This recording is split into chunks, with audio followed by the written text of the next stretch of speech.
바울은 골로새서 3장 1절부터 4절 사이에 있는 말씀을 통해서 위의 것을 찾으라고 하였습니다.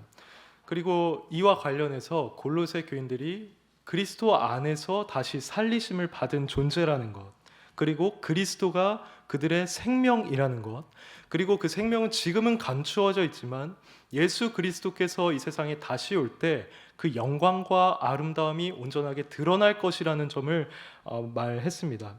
이러한 은혜와 소망이 그들에게 이미 주어져 있기 때문에 그들은 그것을 근거로 해서 위의 것을 찾는 삶을 살아야 마땅하다는 것이었죠. 이렇게 골로새 교인들에게 위의 것을 찾으라고 권면했던 바울은 오늘 본문에서도 골로새 교인들에게 몇 가지 실제적인 권면을 하고 있는데요. 1절부터 4절에서는 위의 것을 찾으라고 하면서 성도들이 무언가 적극적으로 추구해야만 하는 것에 초점을 맞추었었다면 5절 이하에서는 성도가 반드시 멀리해야만 하는 것에 초점을 맞추고 있습니다. 그 목록들이 주로 5절과 8절에 나와 있는데요. 먼저 5절을 보시면 그러므로 땅에 있는 지체를 죽이라 곧 음란과 부정과 사욕과 악한 정욕과 탐심이니 탐심은 우상 숭배니라고 합니다. 바울은 이 말씀 속에서 죽이라고 하는 아주 강한 표현을 사용하고 있습니다. 근데 여기서 땅에 있는 지체란 무엇인가 했을 때 그것은 우리의 옛사람은 죽었지만 그리스도 안에서 이미 그것은 죽었지만 여전히 우리 안에 남아있는 죄악된 성향과 본성을 가리키는 말입니다. 그래서 우리는 바울의 표현처럼 이런 죄악된 성향들을 죽여야 할 필요가 있는 것이죠. 구체적으로는 예수 그리스도를 믿기 전에 우리의 죄악된 성향을 따라서 행했던 악한 행실들, 습관들, 생각들을 근절해 버려야만 한다는 것입니다. 그 대표적인 예가 바울이 5절에서 나열하고 있는 음란, 부정, 사욕, 악한 정욕과 같은 것들입니다. 여기에 나열된 것이 과연 무엇을 의미하는가에 대해서는 주석가들마다 의견이 분분합니다. 하지만 분명한 것은 여기에 있는 내용들이 주로 성적인 죄악들과 관련이 있다는 것입니다. 여기서 바울이 땅에 있는 지체를 죽여라, 즉 여전히 당신들 가운데 남아있는 죄악된 성향을 죽이라고 하면서 이 죄들을 나열하고 있는 것은 그것이 그만큼 인간들의 마음에서 자주 그리고 강하게 역사하는 것들이기 때문일 것입니다. 실제로 오늘날 거듭나지 않은 자들이 이 성적인 것과 관련해서 얼마나 많은 죄악을 저지르고 있는지 모릅니다. 성매매, 성폭행, 성추행과 같은 일들이 사회 속에서 비일비재하게 일어나고 있고 기술이 발전하면서 우리 손에 스마트폰이 주어졌는데 많은 사람들이 이것을 자신의 음욕을 만족시키는 도구로 사용하고 있습니다. 최근엔 딥페이크라는 어떤 기술이 성범죄 도구로 이용이 되면서 사회적으로 논란을 불러일으키기도 하고 있죠. 또 오늘날 많은 젊은이들이 성에 대해 매우 방종한 태도를 지니고 있습니다. 그럼으로써 하나님이 아름답게 창조하신 그 성의 질서를 무시하고 무너뜨리고 있죠. 그런데 이처럼 성과 관련된 죄악이 만연하게 된 것은 비단 오늘날에만 속한 일은 아닙니다. 아담의 타락한 본성을 소유한 인간은 성적으로 수많은 죄악을 지으며 살아왔습니다. 이것은 수천 년 전에 기록된 이 성경 말씀만 봐도 우리가 금방 확인할 수가 있었죠. 하나님을 떠난 이스라엘 백성들과 이교도들은 아주 음란한 방식으로 이방인들을 섬겼습니다. 또 고린도전서 6장을 보시면 바울이 고린도 교회 성도들에게 음행을 피해라. 음행하는 자는 자기 몸의 죄를 짓는 것이니라고 말을 하는데 이것은 그 당시에도 성적 죄악과 관련된 유혹들이 아주 많았다는 사실을 보여주고 있는 것입니다. 이처럼 성적인 죄악이라는 것은 과거나 현대에나 인간의 마음을 강력하게 지배해서 하나님의 뜻을 거스르게 하는 대표적인 죄악 중 하나임이 분명합니다. 또 5절 하반절을 보시면 탐심도 언급하고 있는데요. 이 역시 죄인된 인간의 마음을 강하게 지배하는 죄악입니다. 탐심은 쉽게 말해서 무언가를 더 많이 갖고자 하는 그런 무절제한 욕망을 의미합니다. 이미 자신에게 주어진 것으로 만족하지 않고 지나칠 정도로 무언가를 갈망하는 것이죠. 이 탐심은 주로 우리의 물질이나 재산과 관련된 것일 때가 많습니다. 그래서 우리 예수님께서도 삼가 모든 탐심을 물리쳐라. 사람의 생명이 그 소유에 넉넉한 데 있지 아니하리라고 말씀하신 바 있죠. 이 탐심 또한 고대로부터 아주 뿌리 깊게 인간의 죄성 가운데 자리 잡고 있었습니다. 그래서 하나님께서는 10계명 가운데 10번째 계명에서 내 이웃의 집을 탐내지 말라, 물은 내 이웃의 모든 소유를 탐내지 말라고 하셨었죠. 오늘날 우리가 살아가고 있는 이 자본주의 사회 속에서도 우리는 수많은 사람들이 탐심의 노예가 되어 있음을 금방 발견할 수가 있습니다. 특별히 탐심은 피조물인 인간이 창조주인 하나님만으로는 만족하지 못하고 하나님께 돌려야 할 사랑과 관심을 물질과 소유에 둔다는 점에서 우상 숭배에 해당되는 아주 심각한 죄라고 할 수 있습니다. 이러한 탐심 역시 거듭나지 않은 자들의 심령에서 강하게 역사하는 죄 중 하나입니다. 바울이 여기서 이러한 죄악들을 언급하고 있는 이유는 아무리 누군가 거듭난 성도라고 할지라도 여전히 이런 죄악들의 유혹을 받을 수가 있기 때문입니다. 우리가 확실히 예수 그리스도를 믿고 거듭난 자라면 우리는 새로운 피조물이 되었습니다. 그러나 아직 완전한 존재는 아니기 때문에 우리 마음속에서도 이러한 성적인 죄악들, 그리고 탐심과 같은 죄악들이 일어날 수 있고, 잘못하면 실제로 그런 죄를 지을 수도 있습니다. 바울은 이러한 가능성을 염두에 두고 우리에게 이것들에 대하여 죽이라고 하면서 강력하게 경고하고 있는 것입니다. 8절에 있는 다른 악들도 마찬가지입니다. 여기를 보시면 이제는 너희가 이 모든 것을 벗어버리라, 곧 분함과 노여움과 악의와 비방과 너희 입에 부끄러운 말이라고 하는데, 이러한 분노, 악의, 비방, 부끄러운 말, 여기서 부끄러운 말이라는 것은 지저분하고 상스러운 말을 의미하는데요, 이 역시도 거듭난 성도들이 얼마든지 지을 수 있는 죄악들입니다. 우리는 여전히 분을 내는 존재들입니다.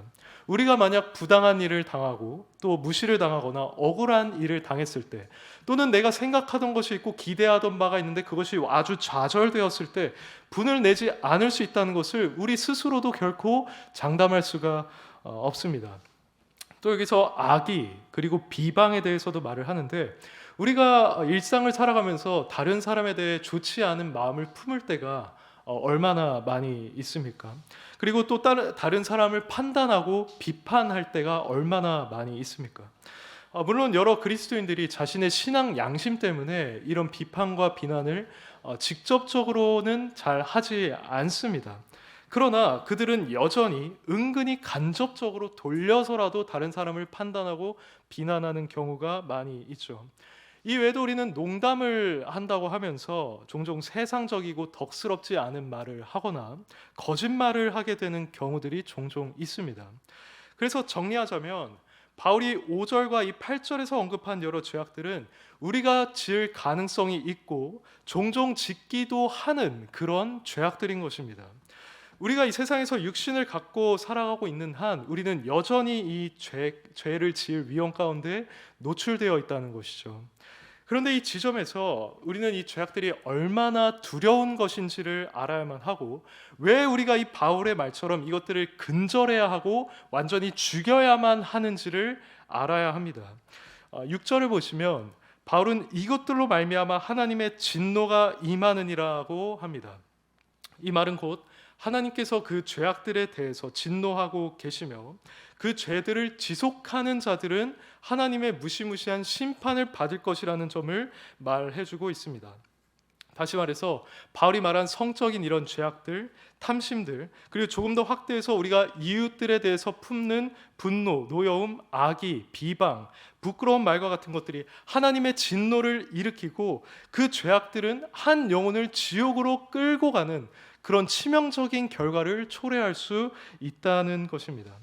이 사실만으로 우리는 여기에 나와 있는 이 죄악들을 보면서 두려워할 이유가 충분하고 그것을 근절해야 한다는 경각심을 갖기에 충분합니다.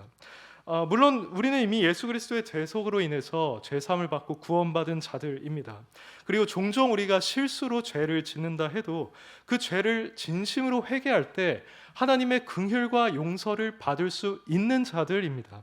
하지만 본문에서 바울이 언급한 여러 죄악들이 하나님의 진노와 지옥 심판을 불러 일으키는 것임을 우리가 알게 되었다면 우리의 삶 속에서 그리고 우리의 마음 속에서 이런 죄악들이 발견되었을 때 그것으로 인해서 두려워하고 떠는 것 그리고 불쾌해하는 것이 우리에게 있어서 마땅할 것입니다. 그러므로 우리 중 그 누구도 자신이 예수 그리스도를 믿고 구원을 받은 동시에 이런 죄를 지속적으로 또는 자유롭게 지을 수 있다고 생각해서는 안 됩니다. 즉 예수님을 믿고 구원받는 것과 이 죄 가운데 거하는 것이 공존할 수 있다고 생각해서는 안 된다는 것입니다. 의외로 이 둘이 공존할 수 있다고 믿는 사람들이 꽤 많습니다. 저는 실제로 그런 사람들을 만난 적이 있는데요. 어떤 사람은 자신이 예수 그리스도를 믿는다고 했습니다. 그리고 분명한 회심을 체험했다고도 했습니다. 그렇지만 그는 자신의 삶 속에서 성적인 죄악들을 아무렇지 않게 짓고 있는 것을 저는 본 적이 있습니다. 또 어떤 자 역시 자신이 예수 그리스도를 믿는다고는 했지만 그의 삶의 목표가 오로지 돈을 더 많이 버는 것에만 있는 것도 저는 두 눈으로 확인한 바가 있습니다. 이런 자들은 자신이 그렇게 살아가고 있으면서도 자신이 구원받았다고 확신하는 경우가 많은데 사실 성경은 그런 자들이 구원과는 거리가 멀다고 말합니다. 오늘 본문에서 이것들로 말미암아 하나님의 진노가 임하느니라고 하는 본문도 그렇지만 고린도전서 6장 9절에서 10절을 보시면 이렇게 말합니다. 불의한 자가 하나님의 나라를 유업으로 받지 못할 줄 알지 못하느냐? 미혹을 받지 말라. 음행하는 자나 우상 숭배하는 자나 간음하는 자나 탐색하는 자나 남색하는 자나 도적이나 탐욕을 부리는 자나 술 취하는 자나 모욕하는 자나 속여 빼앗는 자들은 하나님의 나라를 유업으로 받지 못하리라고 하였습니다. 여기에 우리가 지금까지 말한 성적인 죄악들, 탐심, 악의, 비방 같은 것들이 분명하게 포함되어 있죠. 본문은 이러한 죄악들을 진심으로 회개하지 않고 반복해서 지으며 살아가는 자들은 하나님의 나라를 유업으로 받을 수 없다는 것, 곧 구원과는 거리가 멀다는 사실을 분명하게 말해주고 있습니다.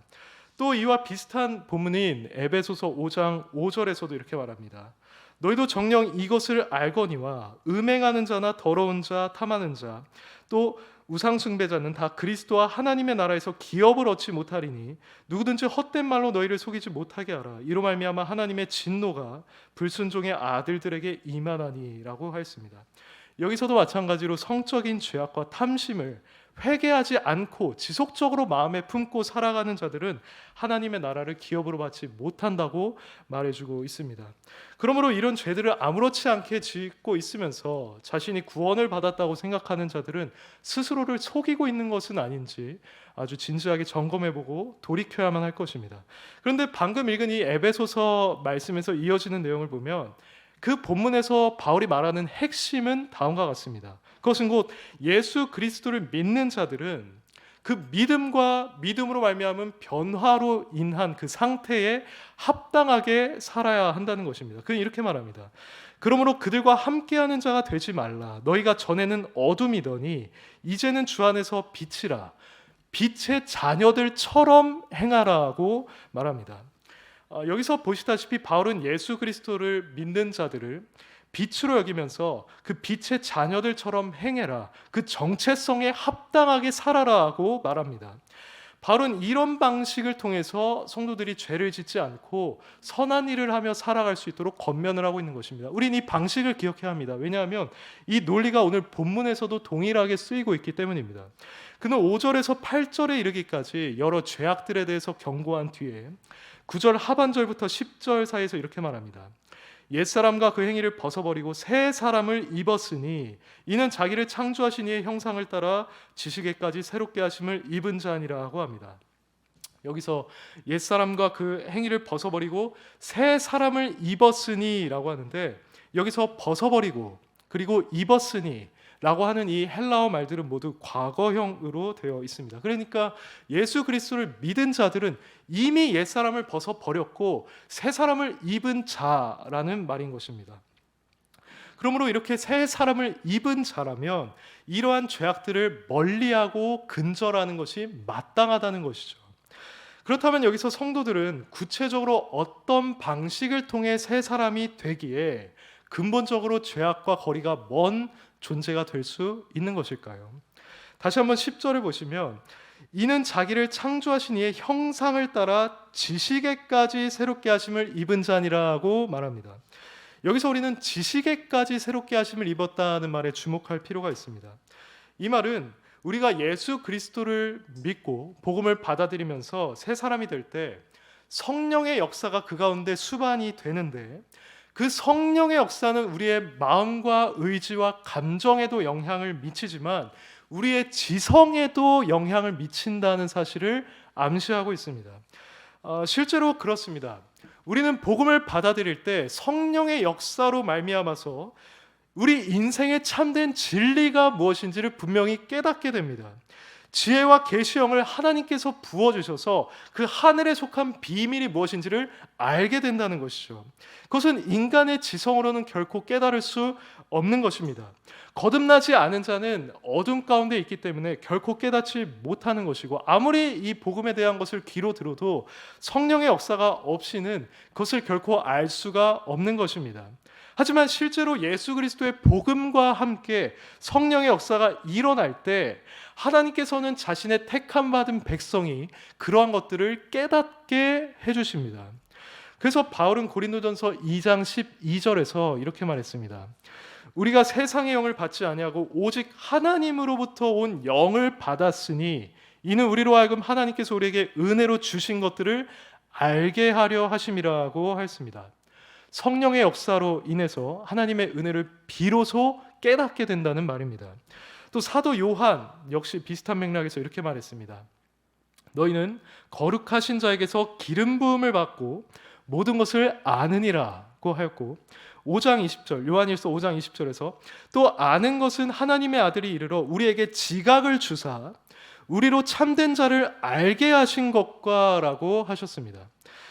이처럼 복음을 통한 성령의 역사를 경험하는 자들, 곧 새로운 피조물이 된 사건을 경험하는 자들은 예수 그리스도의 복음의 진리를 깨닫게 됩니다.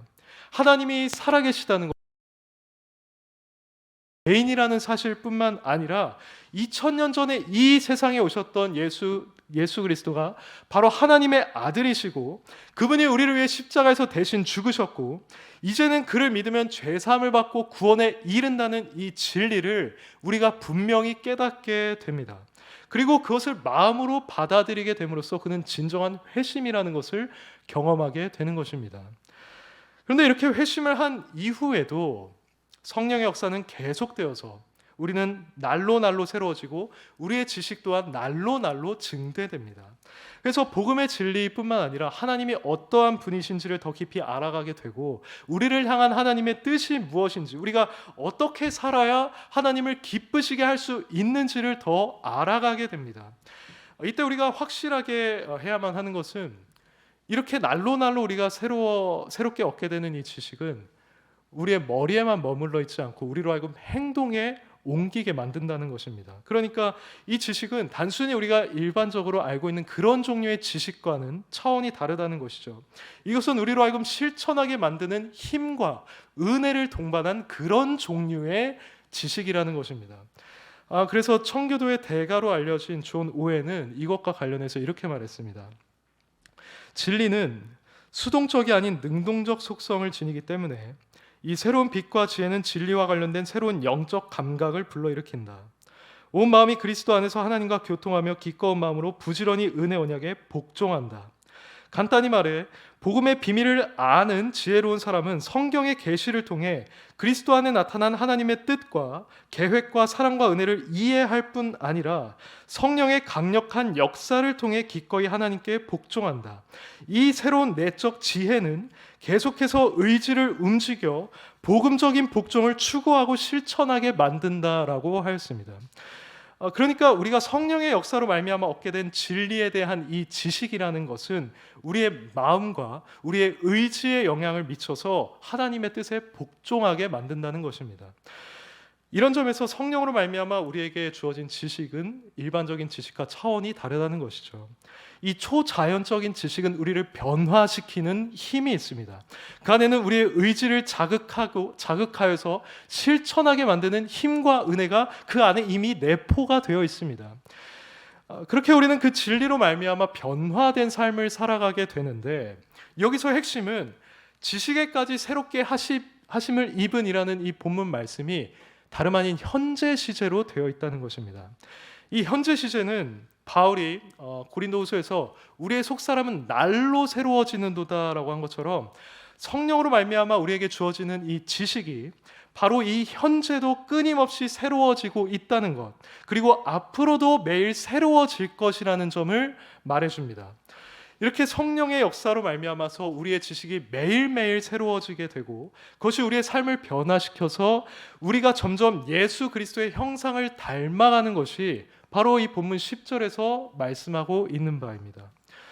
만일 우리가 성령으로 말미암아 이런 영적인 선순환에 참여하고 있는 자라면 우리는 실로 새 사람입니다.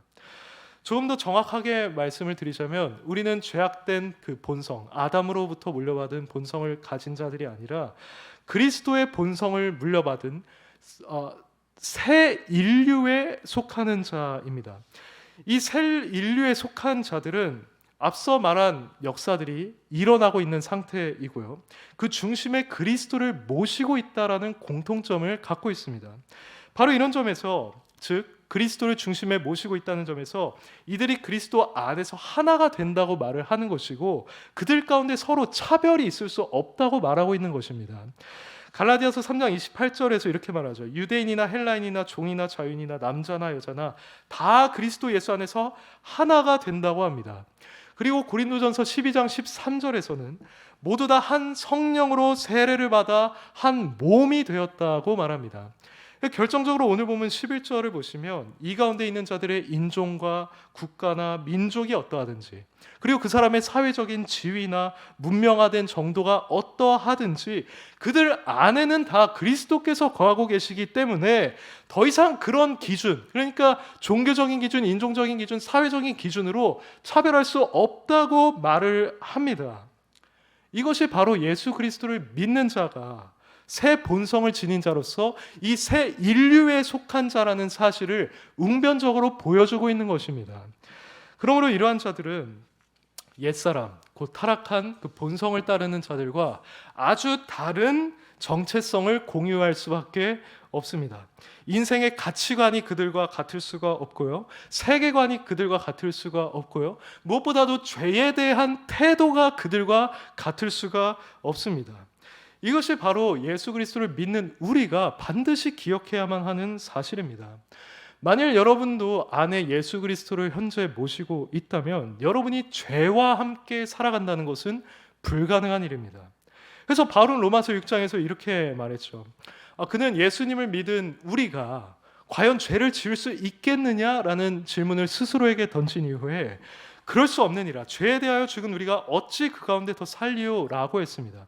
그리고 10절에서도 너희 자신을 죄에 대하여 죽은 자요 그리스도 예수 안에서 하나님께 대하여는 살아있는 자로 여길지어다 라고 했었습니다. 결국 이 에베소서 말씀과 오늘 본문 말씀을 통해서 우리가 얻을 수 있는 교훈은, 우리가 여러 죄악들을 근절하고 또 죽이기 위해서는 1차적으로 우리가 어떠한 자들인지를, 그 정체성을 반드시 기억해야 한다는 것입니다. 우리는 자신의 정체성을 항상 염두에 두어야 합니다. 우리는 새 사람을 입은 자들입니다. 우리는 성령으로 말미암아 하늘에 속한 비밀을 깨달은 자들이고요, 그 지식이 날로 새로워짐에 따라 날이 갈수록 예수 그리스도의 형상을 닮아가고 있는 자들입니다. 우리는 중심에 예수 그리스도를 모신 자로서 새 인류에 속한 자들입니다. 우리는 그런 자들로서 현재 이 자리에 서로 그 어떤 차별도 없이 모여서 예배를 드리고 있는 것입니다. 이러한 우리의 정체성을 기억할 때 우리는 실제로 바울이 언급한 이 죄악들을 죽이는 삶을 살아갈 수 있습니다.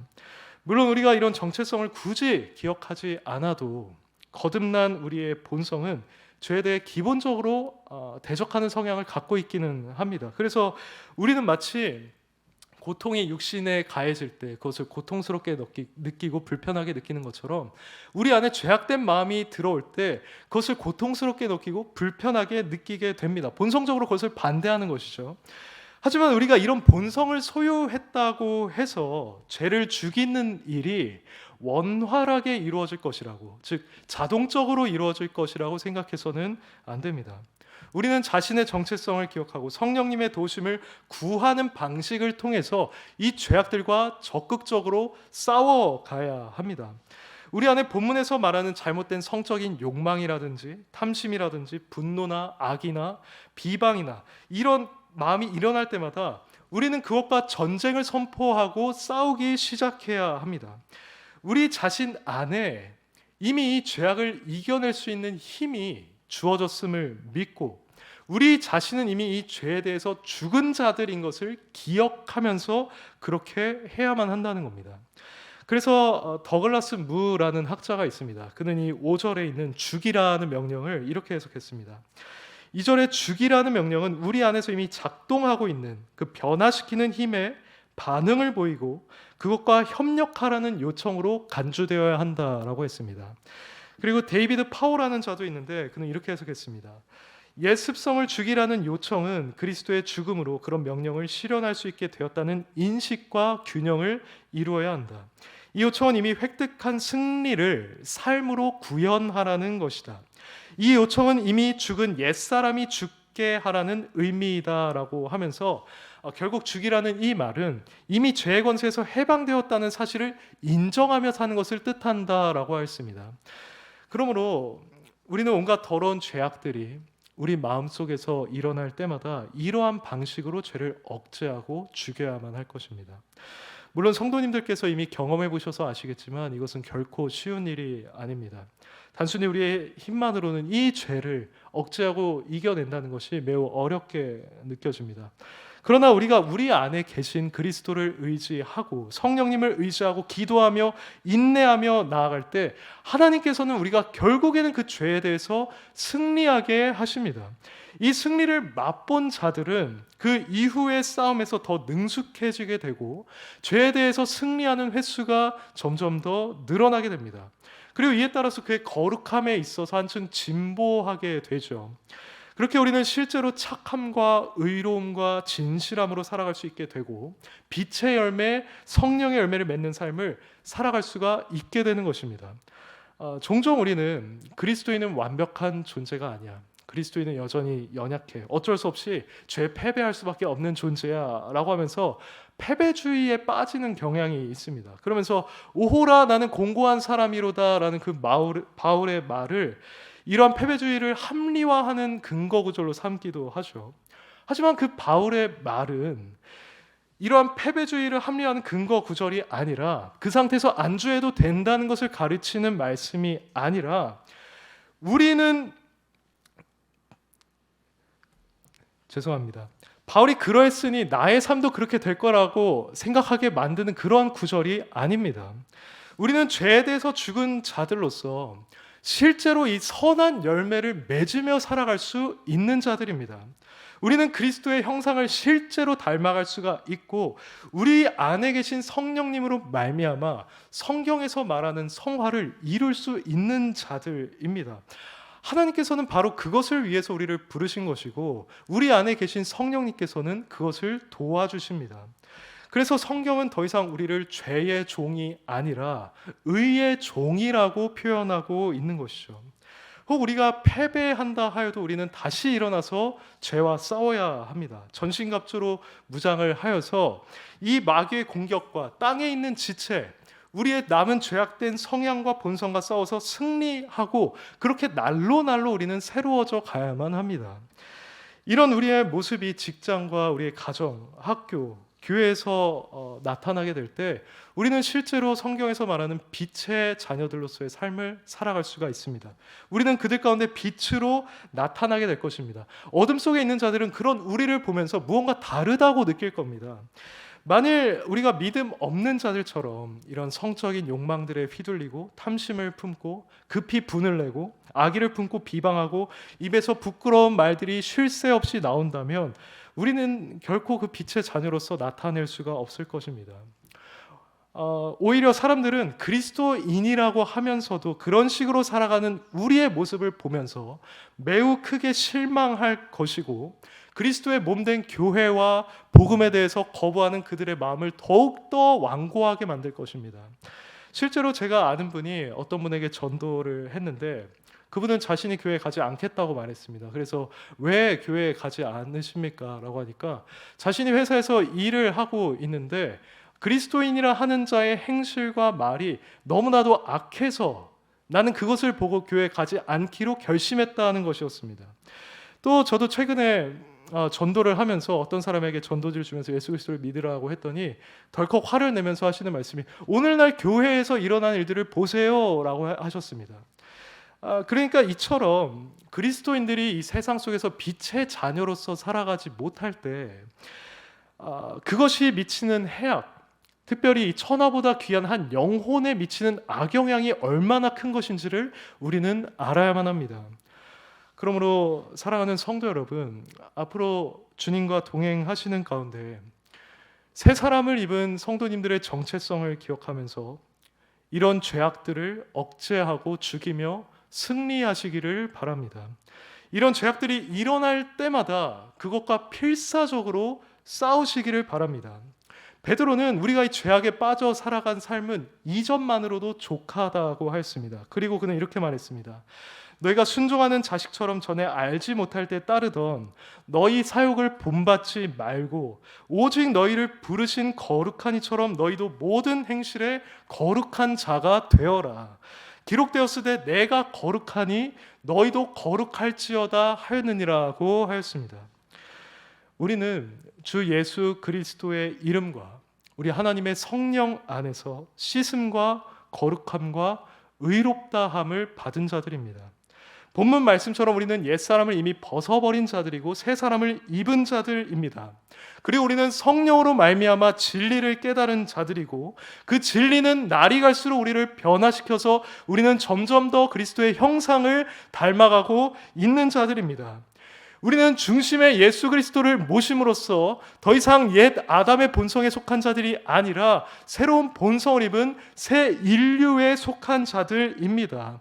그러므로 오늘 이 설교의 제목처럼 새 사람을 우리가 입었으니 모든 죄악과 싸워서 날마다 승리하시는 여러분이 되시기를 바랍니다.